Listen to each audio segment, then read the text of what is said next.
Parents et amis avec Gilles Parent.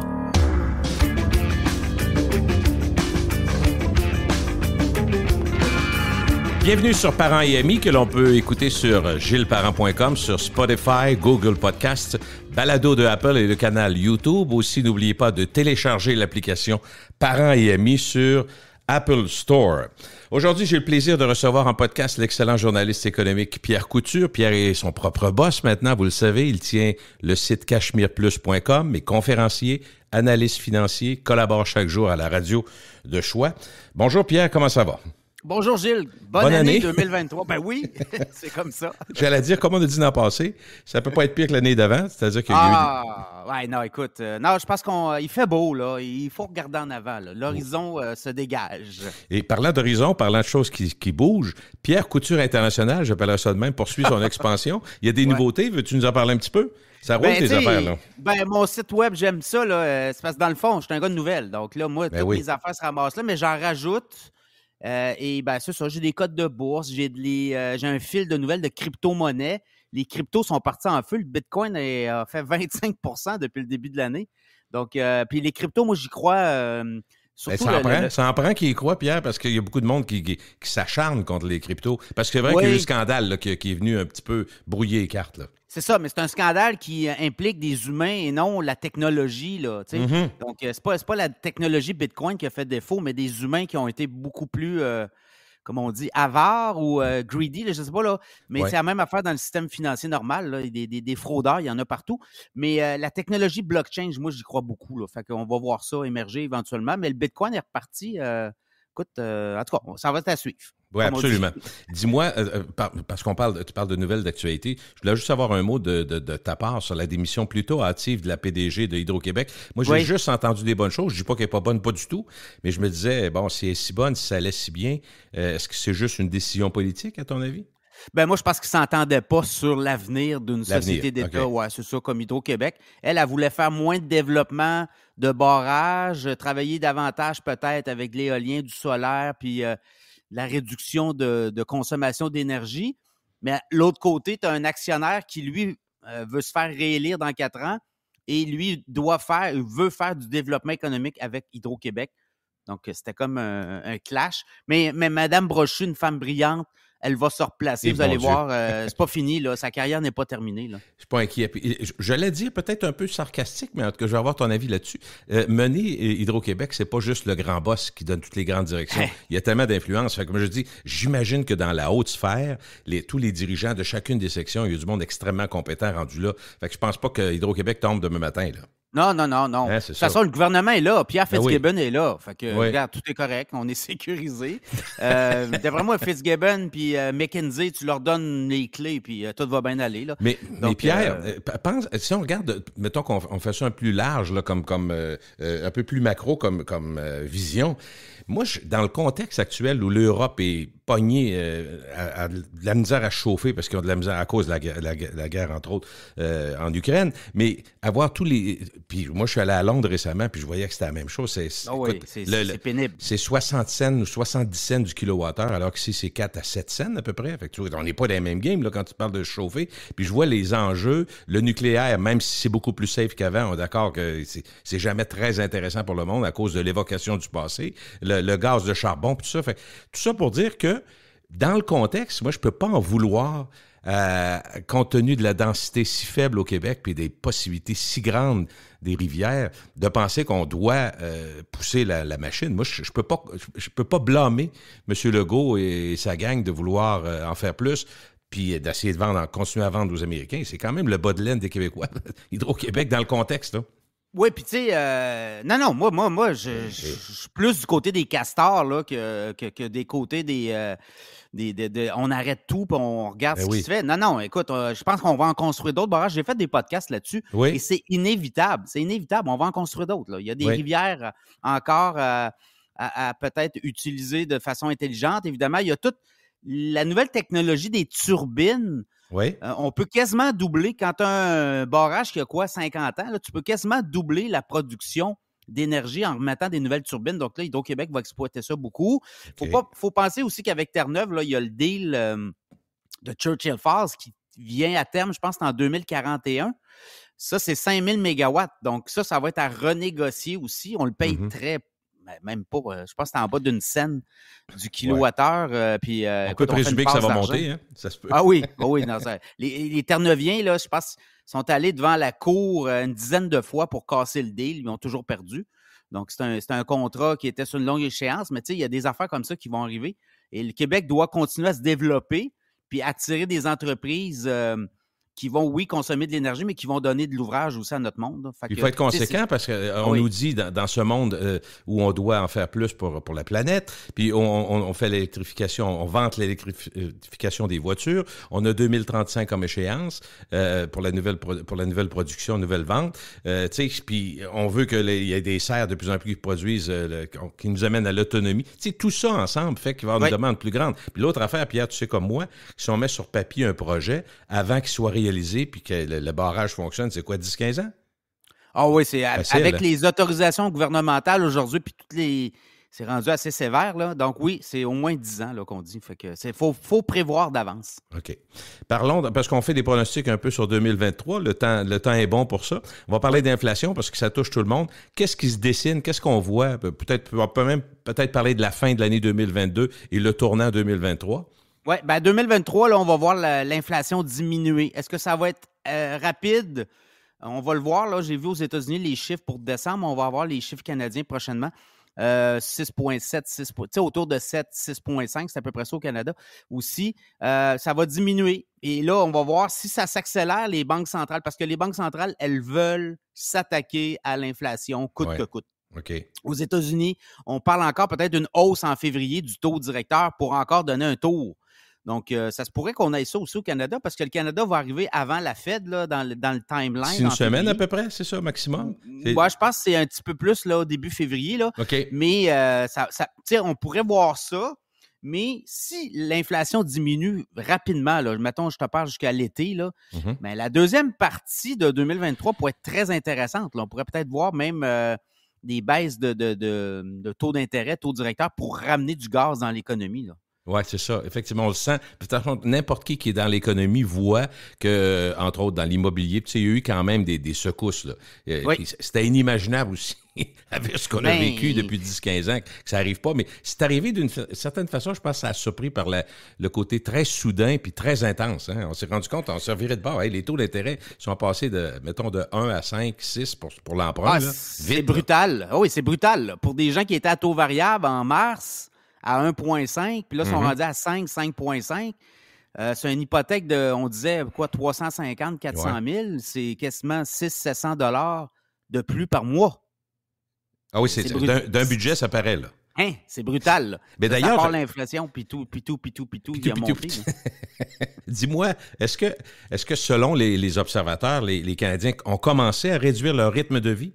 Oui, on le voit. Les gens s'adaptent. Hein? Puis moi, je trouve ça intéressant ce qui s'est passé aussi. Les gens ne parlaient pas d'argent. Les gens ne parlaient pas de budget. Tout allait bien. Ouais. Mais là, quand ça fesse de même, je te dis que tu retournes à la table à dessin. Il y a beaucoup de gens qui ont décidé de peut-être breaker certains projets. D'autres, ils ont dit, la maison, la grande maison, as-tu besoin de ça vraiment? Donc, je pense que ça amène aussi des gens à se questionner. Il y a des gens qui ne se posaient pas de questions sur un budget. Maintenant, ils le font, le budget, puis ils suivent ça serré. C'est ça, hein, le loyer de l'argent. Et c'était facile, 1,5, taux variable, pas de trouble, même moi ça sous 25 ans. Amenez-en des projets, hein, la cour arrière, le chalet, puis il y a eu beaucoup de ça pendant la pandémie.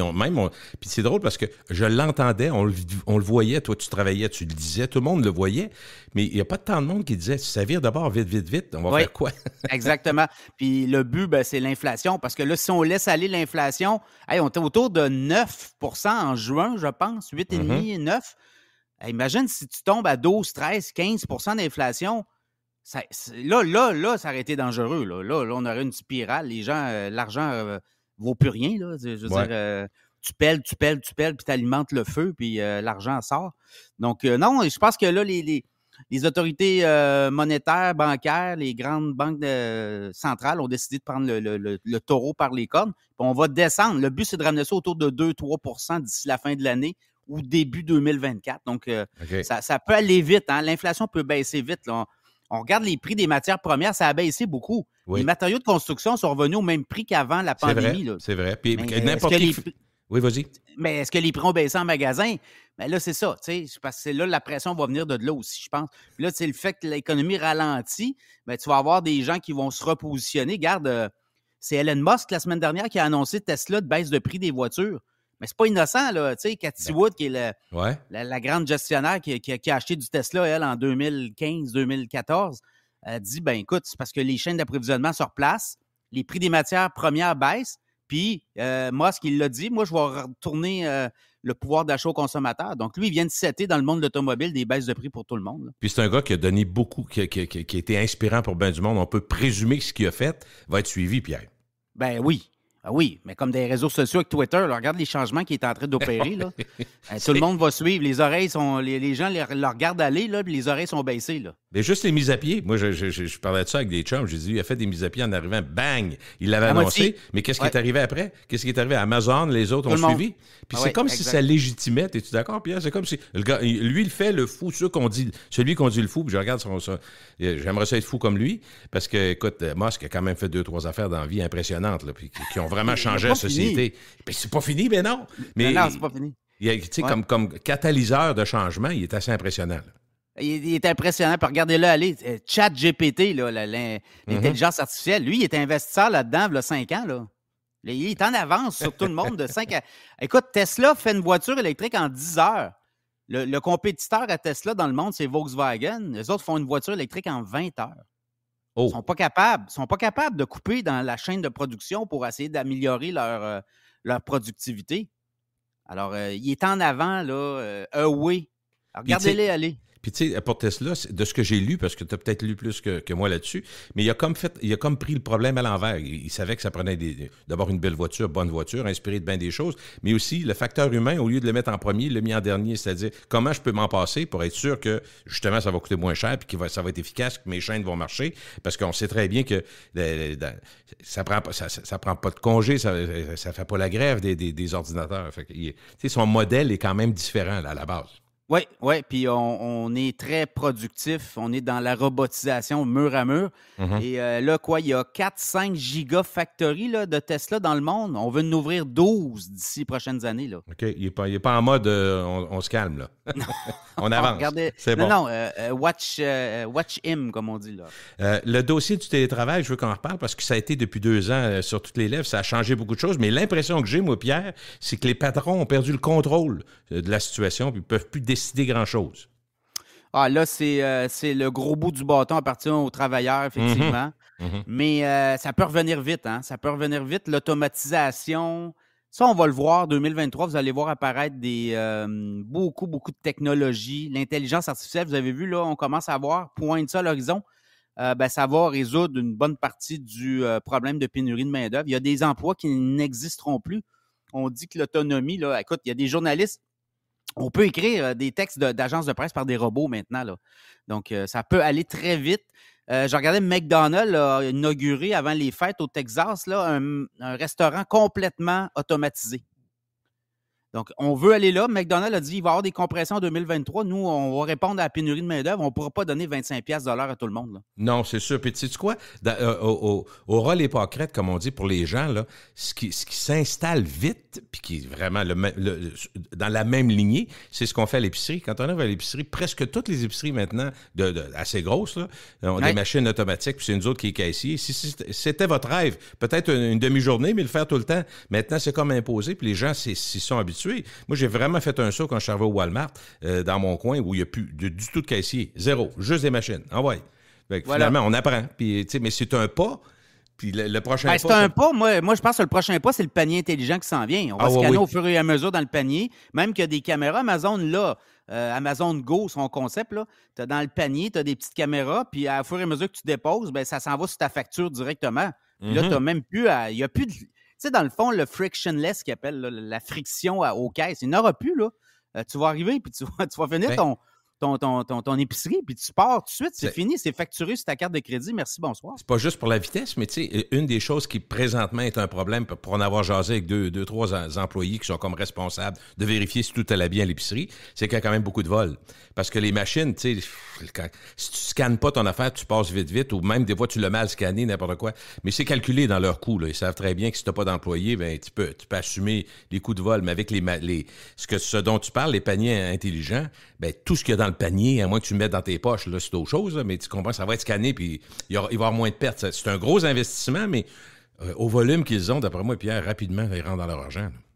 Oui, absolument. Ben, c'est parce qu'un employé qui est à la caisse, maintenant, tu le mets ailleurs. Là, donc, eux aussi, il y a des problèmes de pénurie de travailleurs, là, les grands de la distribution, là, puis dans tous les magasins. Le commerce au détail, dans 5 ans, d'après moi, on va voir beaucoup d'évolution puis de technologie entrée là, pour justement contrecarrer les effets de cette pénurie de travailleurs. D'une certaine façon, c'est excitant. Ce qu'on vit depuis 2-3 ans, c'est de l'inédit quasiment tous les mois. Puis une révolution, en fait, c'est forcé d'une certaine façon parce qu'on doit aller vite, on doit changer, Pierre, mais on se rend compte que l'être humain, par les connaissances, par la science, on est capable de faire bouger les choses. Moi, ça m'impressionne un peu. C'est une période qui dans l'histoire, on ne peut pas faire l'histoire puis la juger avant de la vivre, là, Pierre, mais j'ai l'impression qu'on va se rendre compte qu'au tournant 2000, tabarouette 2020, là, il s'en est passé des affaires, puis il y a eu des innovations rapidement, forcées par la pandémie d'une part, et d'autre part, la productivité qui est nécessaire. Oui, puis tu sais, on l'a vu, 2022, c'était le retour à la normale, mais la technologie va reprendre le dessus en 2023. Absolument.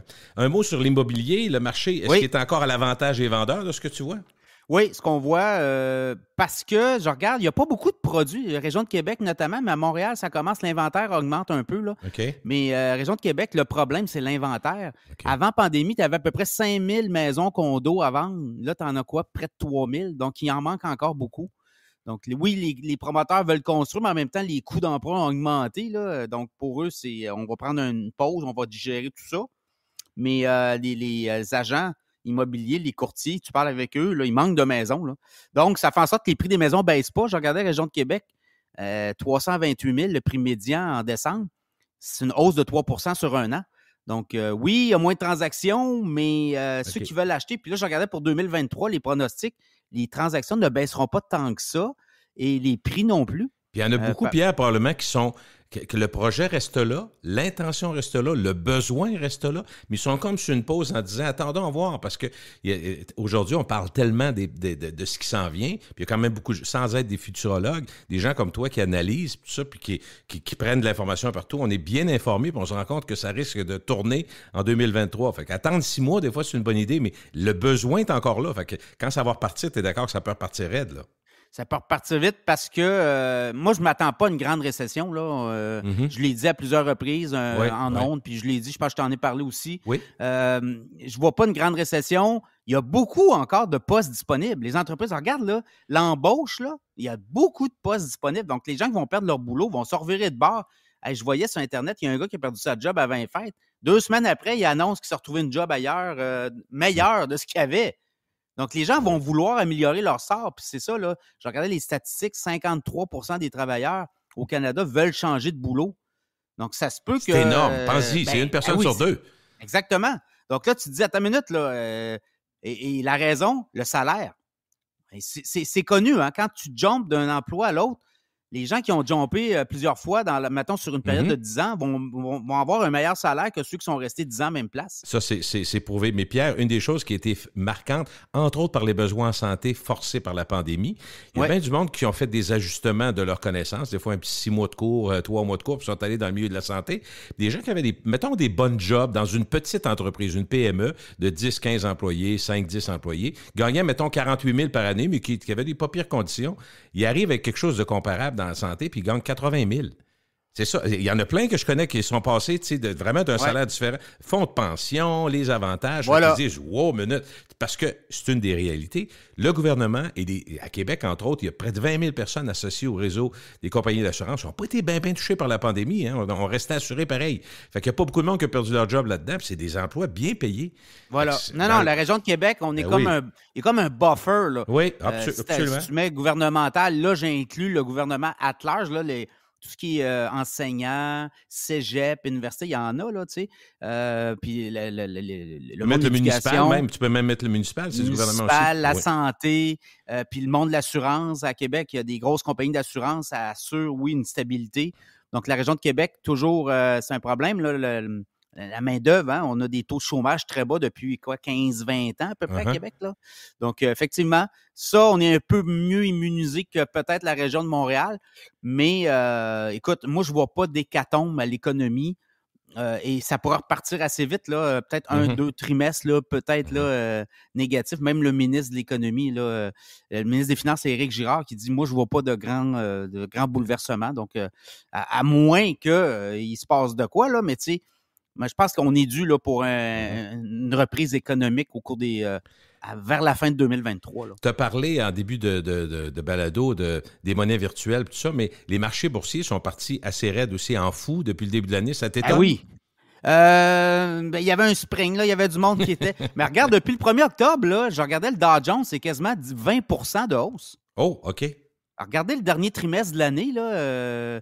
Peut-être pas le Nasdaq, mais le Nasdaq, tu vois, ça, c'est les technos surtout, là, ont été éprouvés, eux, en dernière partie de l'année, là, le dernier trimestre. Mais là, ils sont partis, je voyais quasiment 7 % de hausse pour le Nasdaq depuis le début de l'année. Les crypto-monnaies, c'est 20, je regarde le Bitcoin, 25 % de hausse. Donc, il se passe quelque chose là. Et Wall Street, c'est toujours en avant, hein? Toujours en avant de 5-6 mois là, sur le reste de l'économie. Donc, eux voient peut-être... mais là, on va le voir. Là, on entre dans la earning season là, de l'année puis du dernier trimestre. Donc, on va avoir les résultats des entreprises dans les prochains jours. Là. C'est une flopée de résultats à Wall Street puis au Canada, là, je dirais, des prochains 10 jours. Là.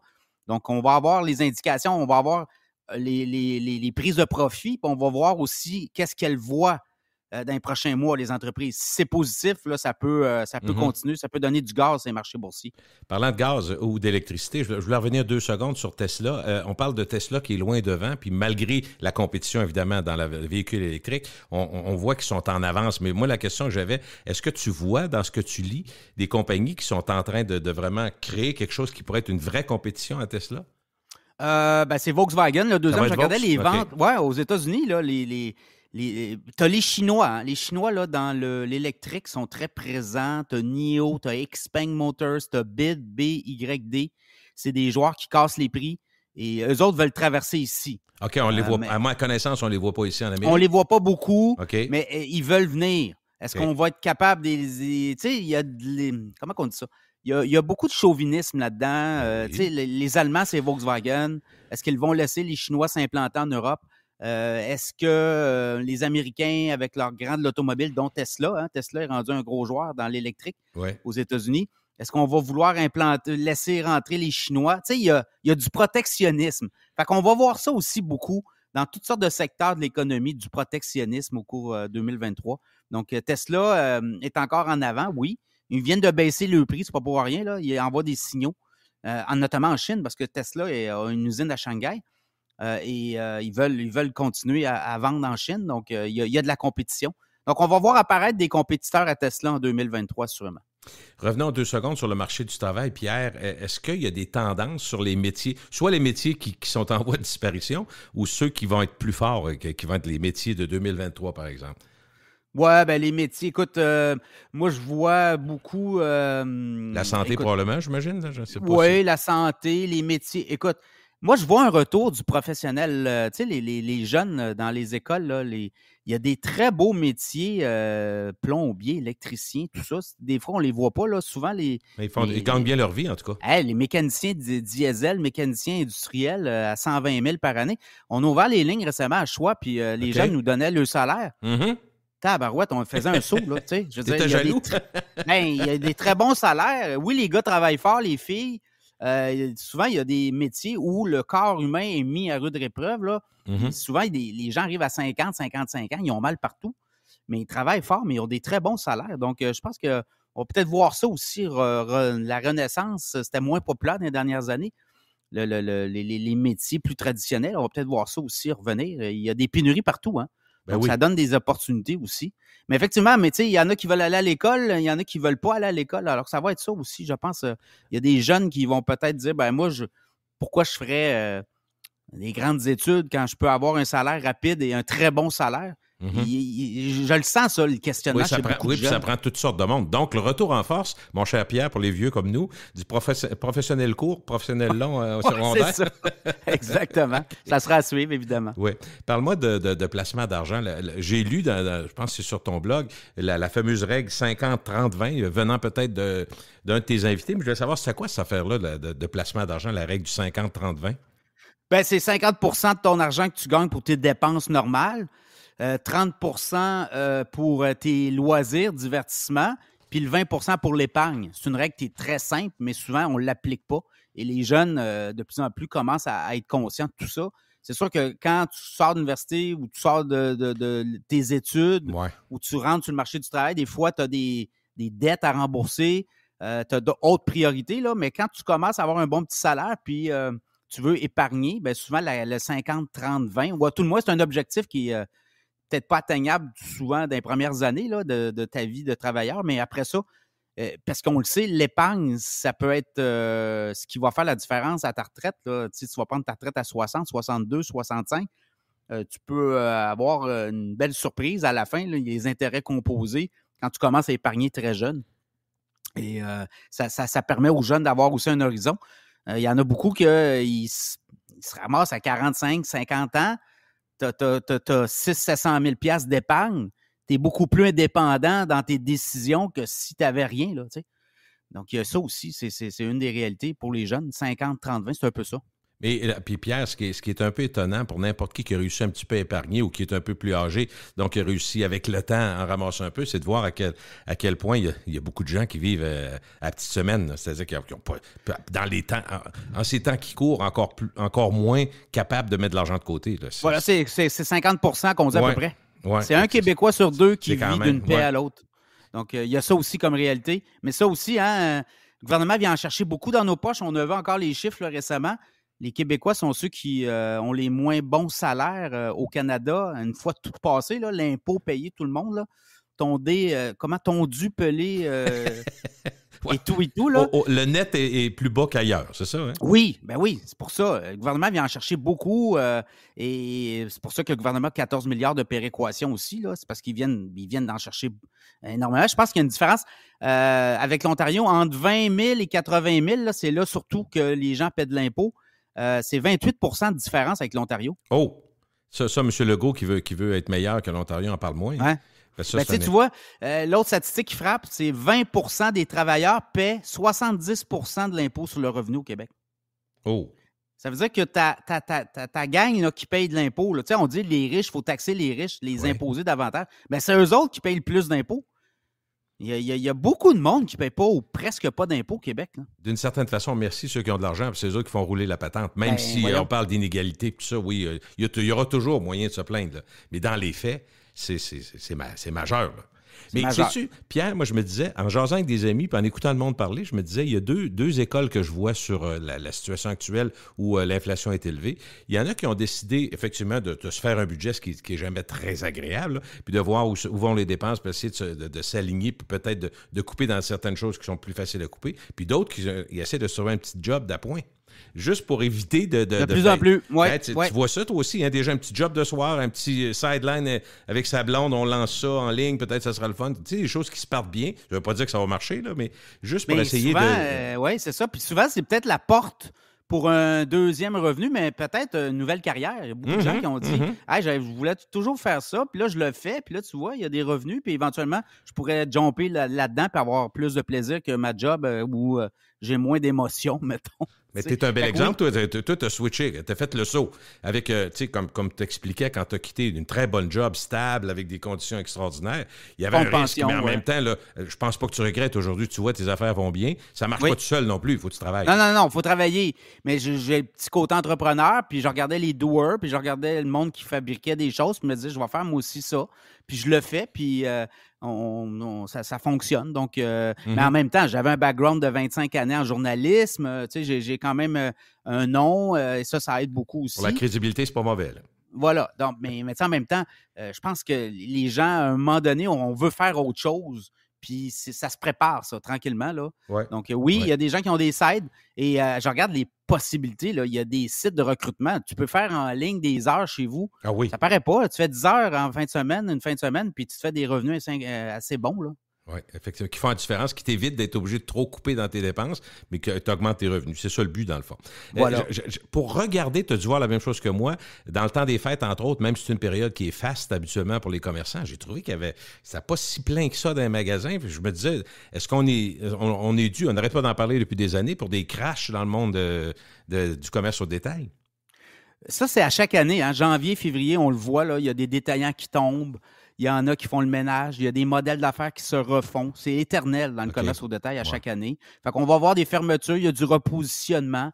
Mais les ventes, je regardais, les ventes ont été meilleures cette année que l'année passée dans le commerce ça au détail. Ça m'étonne. Et tu sais, ils ont beaucoup bombardé dès le début octobre. Il y a du monde qui ont acheté des cadeaux au début octobre, mais ils étaient bombardés constamment novembre, décembre. Fait que là, ils sont retournés en acheter pour d'autres.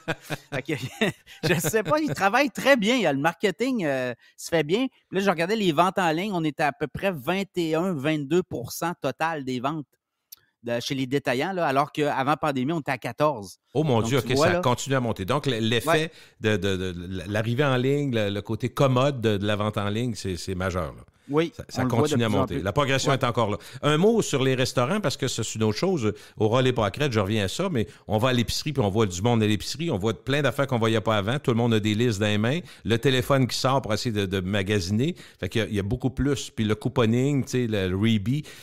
On se sentait mal de parler de ça. Aujourd'hui, tout le monde en parle ouvertement, aucun problème. L'autre chose dont on parle ouvertement, Pierre, on est habitué des fois à un couple d'amis avec des amis. On va manger à quel restaurant en fin de semaine? Là, finalement, il y a le retour aux sources. Pourquoi pas chacun chez nous, on va en avoir plus de notre argent. Fait que tu vois, il y a des décisions qui se prennent. Mais moi, je me dis, au total de tout ça, il doit y avoir des restaurateurs qui trouvent ça dur parce que les autres ont monté les prix, parce qu'ils achètent... Tu comprends? Toute la roue qui tourne, là, puis les décisions que l'on prend, nous, de modérer les restaurants, ça va affecter du monde, là. Oui, il y a ça aussi. 2023, on va voir un repositionnement dans l'industrie de la restauration. Il y a des ouvertures, là. Il y a des chaînes de restaurants qui ouvrent des... C'est hier, le Cochon d'Inde qui a annoncé un nouveau restaurant à la région de Québec. Salvatore qui est en croissance folle. Voilà, on sort de la région de Québec aussi. Hein? C'est ça, le but, là, c'est peut-être de sortir, de s'étendre ailleurs. Il va y avoir un positionnement, puis je vois qu'il y a beaucoup de restaurateurs qui sont conscients là, de l'inflation. Il y a des menus anti-inflation qui ont fait leur entrée. Donc, tu as des restaurateurs qui coupent les prix pour essayer de garder de la clientèle aussi. Donc, il y a ça. Ah non, c'est tough. La restauration, on va le voir, là, il y en a qui ne pourront pas toffer parce qu'il y a pénurie de travailleurs, parce qu'il y a hausse des coûts. Puis c'est un autre secteur. C'est comme le commerce au détail. Hein? Ouais. Janvier, février, il y a un repositionnement, il y a des fermetures, il y en a qui partent, il y en a qui arrivent. Mais vouloir ouvrir un restaurant aujourd'hui, il faut être tough en tabarouette, je te le dis. Là. Il faut avoir de la vision. C'est sûr que pour ceux qui ont du cash, ceux qui ont de l'équité, Pierre, c'est sûr qu'il y a des opportunités qui vont arriver. Là. C'est toujours de même. T'sais, même si certains vont dire regarde, c'est une façon de profiter des autres, pas du tout. Mais il y en a qui vont être dans la misère, puis il y en a qui vont aider les aider à sortir de la misère pour faire un bon coup d'affaires. Quand il y a une situation économique difficile, il y a aussi des occasions d'affaires. Voilà. Non, il y a toujours des problèmes aux solutions. Ça, il faut le voir de même. C'est les entrepreneurs qui voient ça comme ça. J'aime bien la phrase.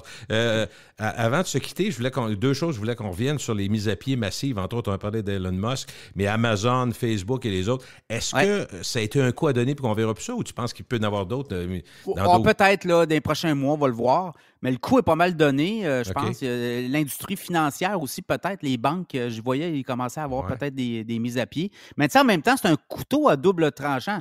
Si tu mets du monde dehors puis tu penses les réembaucher 6 mois après, ils vont être partis. Oui, ils ne seront plus là. Puis moi, je voyais ça. Si tu veux avoir, tu vas payer plus cher puis il va falloir t'en mettre plus. Non, c'est ça. Puis, tu coupes le lien avec un employé. Je ne suis pas sûr qu'il veut revenir travailler pour toi dans le contexte de 2023. Là. Donc, tu es peut-être mieux de les cajoler puis de dire, regarde, on va faire moins de profit cette année, mais on va garder notre staff. Qu'on pense au profit tout le temps. Là.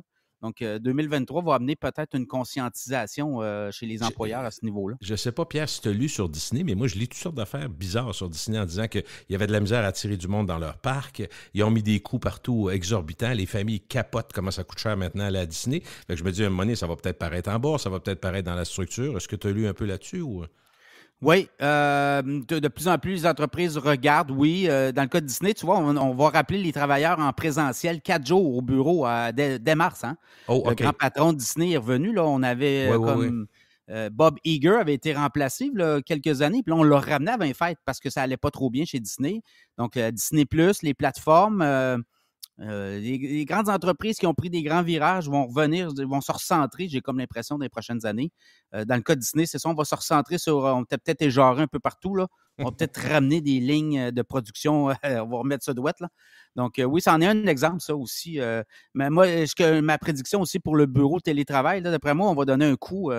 Je regarde au fédéral, on veut ramener 2-3 jours semaine dans les prochaines semaines, là, les travailleurs. Okay. Donc, le gouvernement du Québec aussi. Écoute, on ne pourra pas payer des bureaux vides vitam aeternam, là.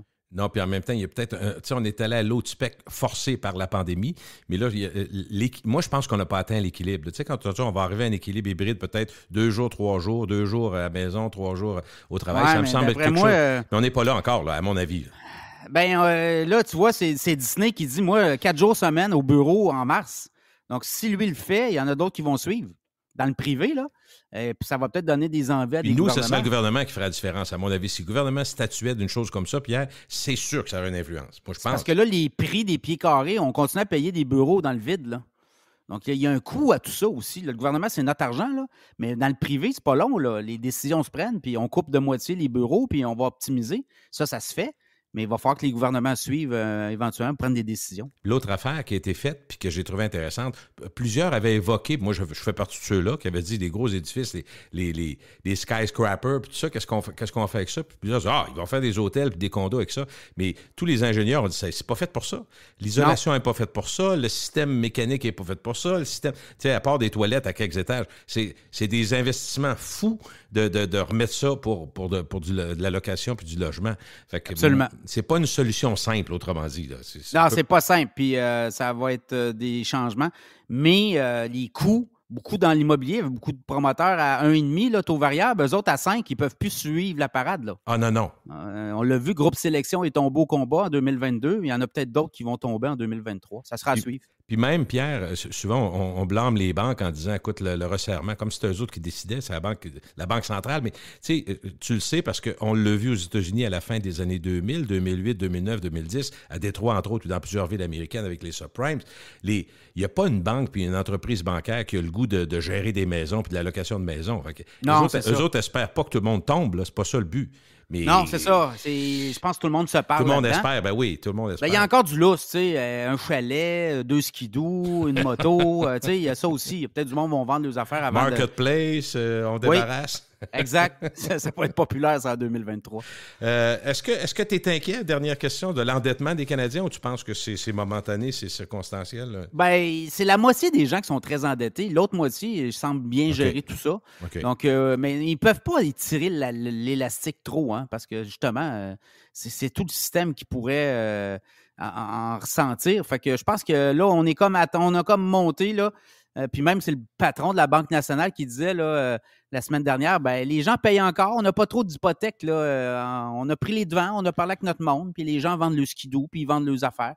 Fait que oui, il y a de l'endettement, mais il y a des gens qui vont être capables de passer au travers aussi, et qui sont capables d'absorber ces hausses-là.